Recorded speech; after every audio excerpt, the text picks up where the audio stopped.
Hello everybody. Happy Friday. So I did a live yesterday with the subject line, I am done. And I don't know what happened in transfer, but it did not load. It loaded about 5 seconds of the video. So I just deleted it. And so I'm here to just remind you guys to have coffee with me today. There is a link in the page. If you look, there's a little ad and it says, let's have coffee. And there's a link and there is no email capturing. There's no selling. I'm not pitching. We're just going to have a conversation today. So tea, coffee, whatever your choice is to drink at that time of the day, come and join me. We're just going to have a conversation. I have some insights I want to share about the health and wellness industry. And it's going to be, the outside the box, non-conventional thinking that I typically have. But so let me share a little story with you and show you what I found. So hold on a moment. I'm going to unravel it here. Hold on. This is what I just found. So I was out walking with this guy right here. Roscoe, look up. Hey. So there's my guy. He's my old man. And I found this. So it was a $10 bill.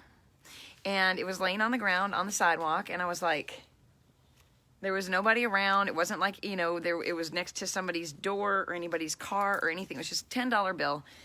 Literally like laying on the sidewalk like that. Well, Roscoe wasn't sniffing it, but anyway, like that. And I was like, oh, how cool is that? How cool is that? $10, holy crap. Like, it's not a penny, it's not a buck, it's 10. And so I'm walking along, I'm like, I put it in my pocket and I was like, that's really nice. Thank you, universe, for that $10. And then I just remembered, you guys, yesterday while I was in car line to go get my kid, the kids were walking around collecting money for Thanksgiving and for donations, and they were doing what they called a coin car clean out or something like that. And I don't keep coins in my car or anything like that, but my wallet was full of them. And so I unzippered both of the sides and I said, I don't have a coin clean out in my car, but here's my wallet. And I shook it upside down and I'd already pulled out a $10 bill to put in the bucket for them, because kids get so excited when they see even $1 or something when they're collecting donations. And I thought, ooh, that's cool. I'll give them $10, right? And so I put it in the bucket and they're like, oh, wow, thank you. But when I had picked it up and I was about to drop it in, I went, oh, Carmen, you could use that. Single mom, starting over, new town, shifting business stuff, like everything. Good morning, Kendria. I'm like, I could use that $10 to buy the snacks for all the kids coming to my house tonight. Then I went, oh, just throw it in there. The universe will return it to you. It'll come back to you in some form or fashion, whether it's, a compliment or, money or whatever it may be. I just don't get really attached to those kinds of thoughts. But yes, I'm human and they still go through my mind, right? And so anyway, that's very interesting that I throw a $10 bill in the bucket. I have a 2-second flash of a thought, oh God, I could use that $10. And then I say, nope, I'm going to put it out there anyway. I'm going to trust that this is not a loss for me, that this is going to bring me more abundance. I threw it in there. Today, I'm walking on the sidewalk. I find $10. Isn't that freaking cool? Okay, so what's the lesson behind this besides the fact that we got to stop getting so attached to money? We have to stop getting so attached to our old mindsets. We have to open up our eyes for opportunities to give and share and to enhance the world around us and to come from a heart-centered place, right? So, so thank you, Kendria. I appreciate that. And I can't see anybody else that's on, so feel free to say hello.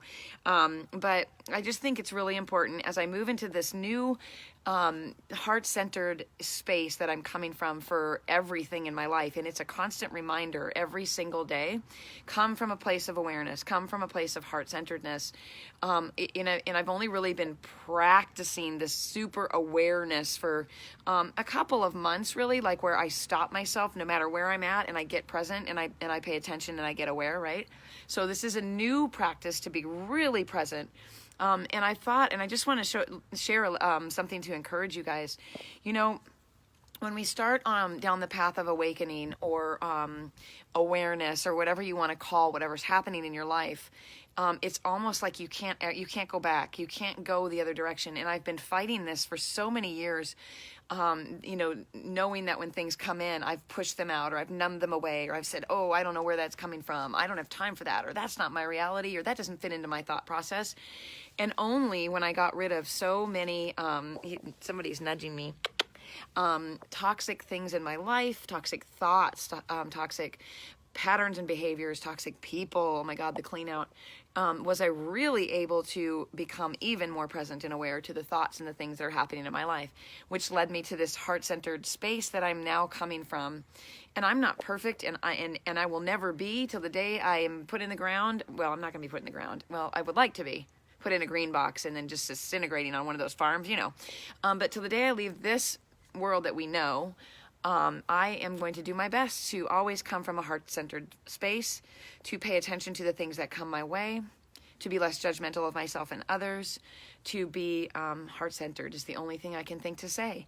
So when you falter in a moment where you feel like you want to give and you think, no, I'm going to pull that back to myself, whether it's money or a compliment or a thought or something you want to share with the world, and you pull it back into yourself out of fear and you constrict, and then you think, oh, I wish I could, or I wish I should.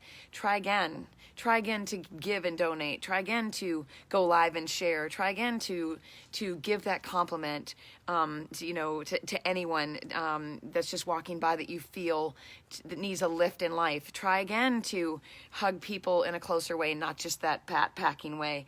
When you shake someone's hand, use both hands and give a squeeze to those people and share that good energy with them. Walking into Earth Fair the other day, this beautiful woman walked up and she was so pulled together, and I was so not, which I never am, right? I usually look like this. And I said, you are just beautiful. You look so beautiful. And she said, oh, thank you. I mean, she had it going on. And she said, that's so nice. And she just seemed to walk differently. So can we spread some of this stuff, you guys, out into the world? And I'm not, maybe I am getting a little too woo-woo for some people. I really don't give a crap. I really don't care.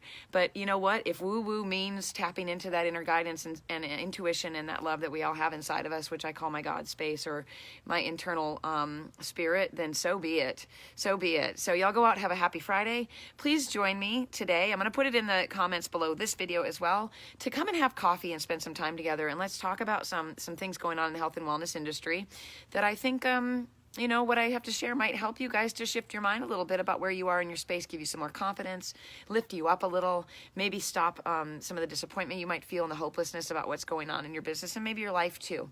All right, have a great day. And as always, reach out to me at the Institute for Functional Health Coaching.com, see what we're all about. And if you're interested in one-on-one mentoring, CarmenHunterHealth@gmail.com. See you guys later.